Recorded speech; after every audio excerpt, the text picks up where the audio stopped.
Anyway, please come inside the house. When I got back from work, there was a battered housewife from next door standing in front of my house. Seeing her looking so cold and miserable, I let her into my house and offered her a bath and a meal. I couldn't help but wonder what had happened to her, so I asked her about her situation. Then, 3 weeks later, a stern-looking man in a black suit came to my house. Please accept the rights to a $6 million house. What? My name is John. There's nothing particularly outstanding about me. I'm just your average office worker. But there's one thing that sets me apart from other office workers. It's that my parents have already passed away. If they had died of a normal illness or old age, there might be others in a similar situation. But in my case, it's different. It happened about a month after I started working at my current company. Back then, I was still learning the ropes and had my hands full just taking care of myself. A call came into the company. My boss told me with a pale face, "John, listen up, okay? Stay calm. Boss, the police just called. They said your parents were hit by a runaway car and taken to the hospital." What? My mind went blank at my boss's report. My coworker working at the next desk had the same reaction, his hands stopping on a keyboard. "We're going to the hospital right now." "Huh? I'll drive you there, so stay strong. Manager, I'm leaving the rest to you." "Yes. John, hang in there." I think I was really fortunate to have such great bosses at the company I worked for. They immediately took me to the hospital and stayed by my side as I stood there in a daze. At the hospital, a uniformed police officer greeted me and guided me to where my parents were. The place they took me to was the morgue. I heard that my parents were just walking across a crosswalk when an elderly person driving a car plowed into them. Apparently, the driver suddenly took ill while driving and died of a heart attack. The cause of death was myocardial infarction. Of course, the driver couldn't hit the brakes and kept pressing the accelerator, crashing into my parents. Dad, Mom. The police officer gave a matter-of-fact report, and I collapsed on the spot. My boss held me up and set me down on a chair in the morgue, but I couldn't stop shaking. "Your parents died instantly, as did the driver who caused the accident. I'm glad that at least my parents were able to pass on to the next world without suffering. But that doesn't make the sadness go away." That same day, the family of the driver who caused the accident showed up, and a man who seemed to be the son immediately started apologizing. He looked to be around the same age as my dad. "I'm so sorry. My father, I'm so sorry." Then my boss stood up as if to protect me. "I understand that in a sense you are also victims, having lost your father, and I can understand your desire to apologize quickly, but he has just lost both his parents at once. Don't you think it's inappropriate to offer such an apology when he's overwhelmed with grief?" At my boss's words, the shoulders of the man shook. "I'm sorry. I know. But your apology here and now is just for your own satisfaction. You must be too emotional to think straight, having suddenly lost a family member. Please come back another day to apologize through a lawyer." My boss's firm words were truly reassuring. If it weren't for him, I might have lunged at the man in front of me or accepted his apology and forgiven him. The family of the perpetrator left at my boss's urging, but he gently prodded me to comfort me. "Boss, it's okay. You need to rest for a bit. The company will handle the rest." "Okay. Yes." At my boss's words, I found myself in tears again. The company really took care of everything that followed. I received a compensation from the perpetrator's family, and I was able to receive a formal apology with a lawyer present. Thinking about it calmly, the person who caused the accident is no longer in this world.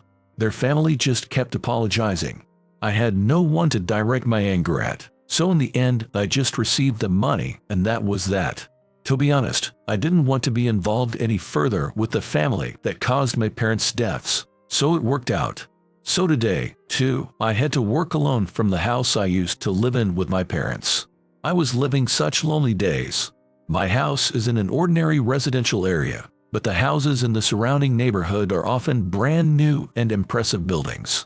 In particular, the house to the right is large and grand, and had been vacant for a while. It seems someone recently moved into that house. Someone's finally moving in. I think to myself as I glance at the moving truck. It was a big truck, so it caught my attention, but I don't know who moved in. I've heard that these days, with privacy concerns and whatnot, people often don't do moving and greetings at apartments and condos. The young family that moved into the house next door must be like that. In the end, there was no greeting. I thought I could at least say hello in the morning, but I never ran into them when leaving for work. Still, I figured I could just greet them whenever I did see them. A few days later, on my way home from work, just as I was about to reach my house, I witnessed a woman walking in front of me drop her groceries as her paper bag tore. Oh! Hearing the woman's small cry, I immediately rushed over. I picked up an orange that had rolled to my feet and went over to the woman, but it would be difficult for her to carry everything home in the torn paper bag. I offered her my own reusable bag that I always carry, saying, "Please put everything in here to take home." What? But my house is right there. When I pointed to my house, the woman said in surprise, "Oh, I see." Sensing something odd about the context, it seemed the woman lived in the luxurious house next door. The woman's name was Emily. Emily was, how should I put it, extremely thin, and her voice was faint and small when she spoke. Emily seemed a bit surprised to learn that I lived next door. Well, I can say I don't understand that feeling. After all, my house is so run down, you couldn't even flatter it by calling it a nice home. Oh, I'm sorry. I just assumed an elderly person lived there. No, it's an old house, so it can't be helped. I replied to the apologetic Emily with a wry smile. I'm sorry for not introducing myself. My husband said moving and greetings aren't necessary these days, so, I figured as much. I know many people nowadays think neighborly relations are unnecessary. About this reusable bag. I'll return it right away, so please wait a moment. Emily hurried inside, saying that. I watched her go, and after waiting a bit, Emily came back holding something. The neatly folded reusable bag and beautifully wrapped cookies. I'm pretty confident in my baking. Please have some if you'd like. Inside the cute wrapping were delicious-looking cookies that could pass for store-bought. The simple, bite-sized round cookies looked like something you'd make at home with kids. Thank you. Did you make these with your children? No, I don't have kids. It's just me and my husband living here. I see. Even if I wrap them like this, I'm the only one who eats what I make. But I enjoy both making and eating sweets. I could tell that Emily, who smiled softly like that, really loved baking. However, the fact that she's the only one eating them means her husband probably doesn't eat these sweets. Thanks for the cookies. I said a quick word and opened the wrapping on the spot to eat a cookie. The bite-sized cookie had a vanilla flavor and crumbled softly in my mouth. It was truly delicious. No flattery needed. Huh? Delicious. It's been a while since I had such tasty cookies. I can feel your passion for baking. I expressed my thoughts, including my gratitude. Emily probably didn't expect me to open the wrapping and eat one right then and there. After looking at me in surprise, she thanked me with a big smile. Thank you so much. It started from that day. Emily and I never exchanged contact information, but we started frequently greeting each other. Also, after I got home from work and turned on the lights, a few minutes later the intercom would ring. My intercom is an old one that goes ding when pressed and dong when released. But when I went to the front door, Emily had started bringing me sweets. At first I intended to refuse. After all, she was a married woman, and I understood this wasn't exactly praiseworthy behavior. However, her actions clearly stemmed from a desire for someone to eat the sweets she made. Talking to her, I learned that Emily's husband Mark was devoted to his work and the couple never went out together. They were still a young couple, but with no kids, their life must have lost its color. Could she be lonely like me? I realized Emily's loneliness.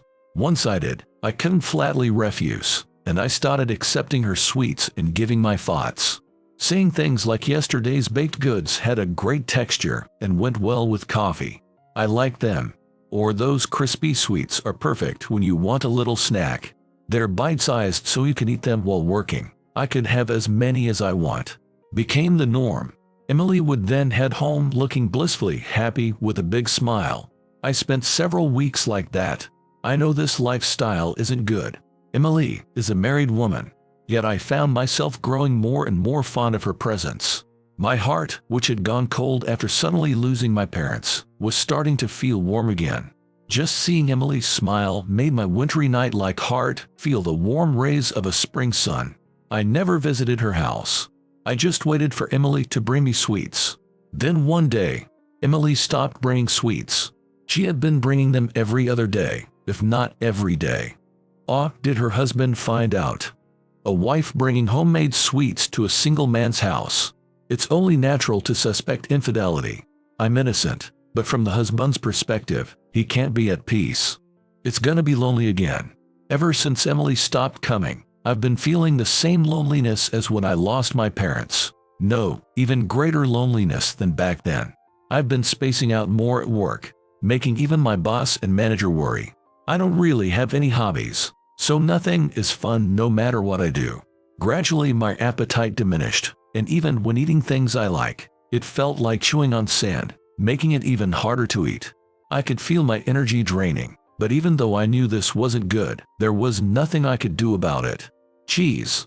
I was starting to feel a creeping sense of despair about various things when I finished work that day and headed home. I've been feeling heavy this whole time, and I know I need to snap out of it, but I just can't get motivated.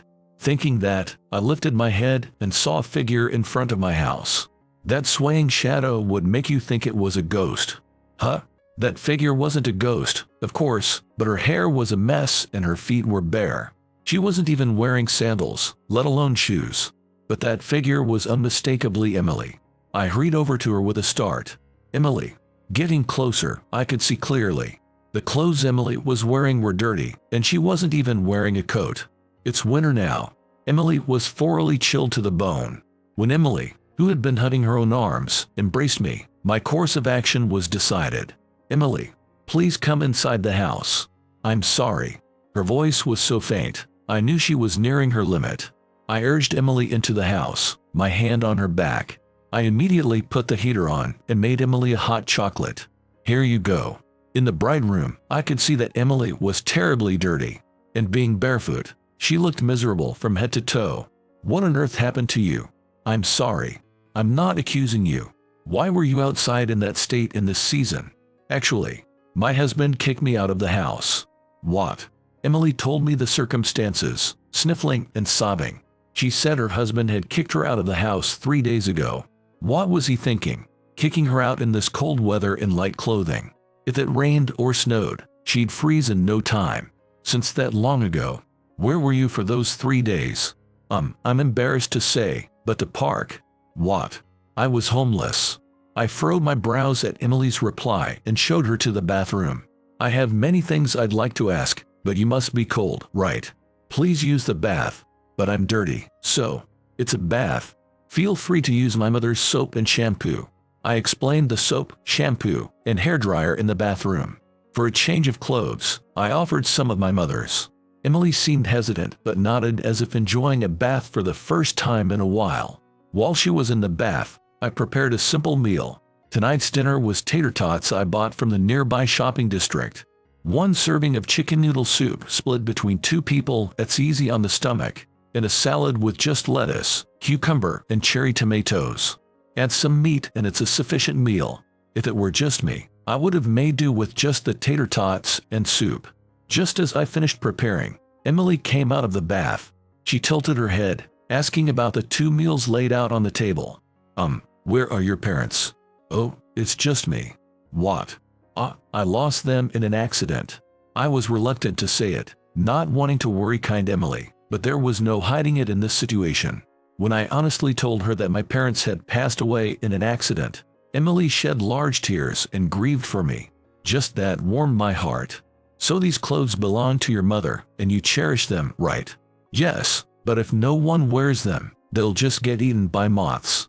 Thank you for lending them to me. After that, we had dinner facing each other. Emily said it's really delicious, and ate in a way that made it clear she truly found it tasty, which made me happy and enabled me to properly eat a meal for the first time in a while. Afterwards, I made some warm tea and asked Emily to tell me more. Even if it's meddlesome, sometimes letting it all out when you are going through a hard time can make you feel better. This story Emily told was terrible. My husband has chauvinistic views. Women should shut up and do as men say. Walk 3 steps behind a man. Wake up earlier than a man. Don't go to bed before a man, he says. He sounds way too old-fashioned. What's wrong with her husband? If anything happens, he immediately yells, and even if nothing happens, he says you're really useless. If there's even the slightest thing he doesn't like, he hits me. That's. On top of that, he said that's why I told you I hate sweets. What's with this sickly sweet smell? I forbid you from baking ever again, and threw out all my baking tools, like my whisk and rubber spatula, even things that can be used for cooking, without my permission. What? I did the housework properly. Baking was the only time I felt healed, but having that taken away from me, not knowing what to look forward to or work hard for, I fell into despair. I lost all my energy. Emily hung her head and sniffled. Inevitably, I started neglecting the housework, and my husband got furious, saying there's still dust. I told you to always have at least 3 side dishes. There are still wrinkles in my shirt. I endured it, but 3 days ago, he said I don't need a wife like you and kicked me out of the house. No way. I was at home, so I wasn't wearing a coat, and I didn't have my wallet or phone. I had nowhere to go, barefoot. I could tell that Emily, covering her face with both hands, was in really bad shape. Did you contact your parents' home? No. Actually, my mother passed away from illness a long time ago, and I was raised by my father the whole time. What? When I got married, my father was overjoyed and said now I can rest easy. I wanted to put my father's mind at ease. With only that in mind, I did my best and couldn't rely on anyone for those 3 days. I had been sleeping in the park, but when I reached my limit in terms of hunger and mental state, my feet unconsciously turned toward your house. Emily's story was pretty harsh. I'm sorry for bothering you. Not just today, but up until now. What? You figured out that I was bringing sweets because I wanted to hear your thoughts and be praised, right? I'm really selfish. I'm sorry. Emily apologized to me while crying. You don't need to apologize, Emily. More importantly, let's go to your father's place. But I don't have parents anymore. But you have someone you can rely on. And just maybe, I think your father would be happy if you relied on him. You think so? Yeah. It's better to say what you can while they're still alive.